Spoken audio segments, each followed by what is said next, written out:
আমি বাসায় ঢুকতেছি, একটা ছেলে আসলো, আইসা বললো আমি বিপ্লব ভাই কি হই। আমি পরিচয় দিলাম, তারপর আমারে বলতেছে বিপ্লব ভাই নাকি এলাকার যে মেয়েরা আছে তাদেরকে ফ্রেন্ড রিকোয়েস্ট পাঠায়, মানে ওই ছেলের যে গার্লফ্রেন্ড আছে, মানে ওই ছেলের গার্লফ্রেন্ড, তারপরে তার ছোটো ভাইয়ের যে গার্লফ্রেন্ডগুলো আছে তাদেরকে নাকি বিভিন্নভাবে ফেসবুকে যোগাযোগ করে, হোয়াটসঅ্যাপে যোগাযোগ করে, আরও কী কী যেন বলে, ব্লা ব্লা ব্লা। মানে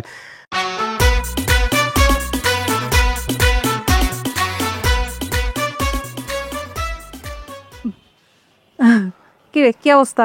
কেমন চলতেছে টিউশনি? টিউশনি চলতেছে, কোনোটা গাধা, কোনোটা ভালো, কোনোটা খুব ভালো, কোনোটা খুব ভালো গাধা, এই চলতেছে আর কি।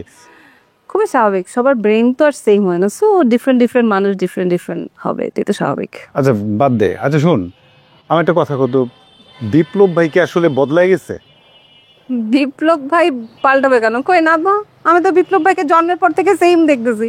আগে মানে আমি ছোটবেলায় যেমন দেখছি, বিপ্লব ভাই তো এখনো সেম টু সেম আছে। আগেও এমন শুকনা ছিল, এখনো এমন শুকনা, আগের মতোই আছে। পাল্টাবে কেন? কেন তোকে কিছু বলছে?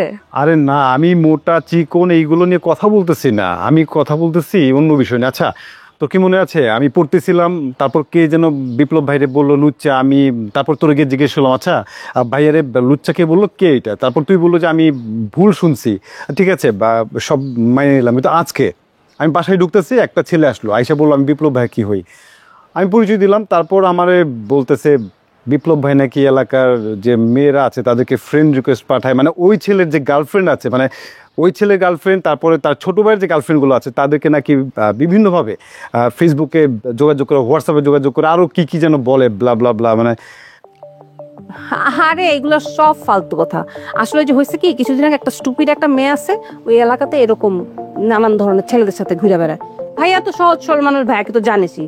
ভাইয়া প্রথমে বুঝে নাই যে মেয়েটা এরকম স্টুপিড, তো ভাইয়া মনে করছে ঠিক আছে, একটা অসহায় মানুষ, মানে অসহায় ভেবে ভাইয়া জাস্ট ওকে হেল্প করতে চাইছে, যে ওর যদি কোনো কিছু কিনতে টিনতে হয় ভাইয়া সেটা কিনে দিত, ওকে নিয়ে ও কিছু খাইতে ইচ্ছে হলে ভাইয়া ওকে খাওয়াইতে নিয়ে যেত, এইরকম আর কি, এর বাইরে কিছু না। কিন্তু যে এখনকার কিছু মেয়ে আছে না যারা সুগার ড্যাডি খুঁজে, ওই মেয়েটা ভাইয়াকে পুরো সুগার ড্যাডি মনে করছিল। তারপর তো ভাইয়া যখন বুঝছে যে মেয়েটা এরকম, তখন তো ভাইয়া ওই মেয়ের সাথে কথাই বলে না।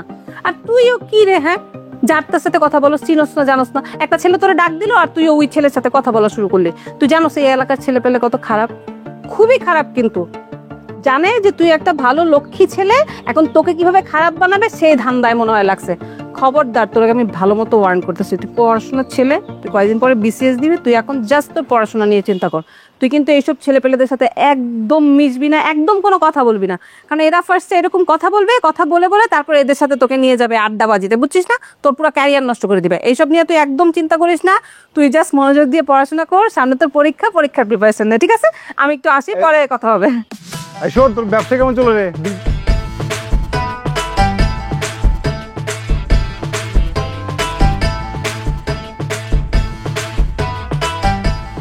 ভাইয়া কি হয়েছে তোমার? সকাল থেকে তোমাকে দেখতেছি এই সোফার উপরে তুমি ঝিম মেরে শুয়ে আছো। তোমার কি শরীর খারাপ লাগতেছে? তোমার যদি খারাপ লাগে তুমি তোমার রুমে যে এসো, এখানে শুয়ে আছো, তোমার দেখতেও ভালো লাগতেছে না। কি হয়েছে তোমার, বলো তোমাকে। কি হয়েছে কিছুই মনে হয় জানিস না? ও আচ্ছা, এটা নিয়ে তুমি শোক পালন করতেছো? এটা নিয়ে তো শোক পালন করার কিছু নাই, এটা তোমার উল্লাস করার সময়, তোমার তো উল্লাস করা উচিত। তুমি একটা কাজ করতে পারো, তুমি টিভিতে ফুল ভলিউমে গান ছেড়ে একটু নাচো, দেখবা তোমার একদম খুব ভালো লাগতেছে। তোমার এই ঝিমঝিমানি যে ভাবটা, এটা একদম কেটে যাবে। আমার তো কথা ভালো লাগছে না, যত। খাবার রেডি করছি, একসাথে খাবো, চলো। তুই খা, পরে খাবো। ভাইয়া আমারও না এত কথা বলতে ভাল লাগতেছে না, খাবারটা রেডি করছি, চলো। তা আমি কইলাম তো, যা, আমাকে একা থাকতে দে। তুমি বুঝতেছো না একসাথে খাবো?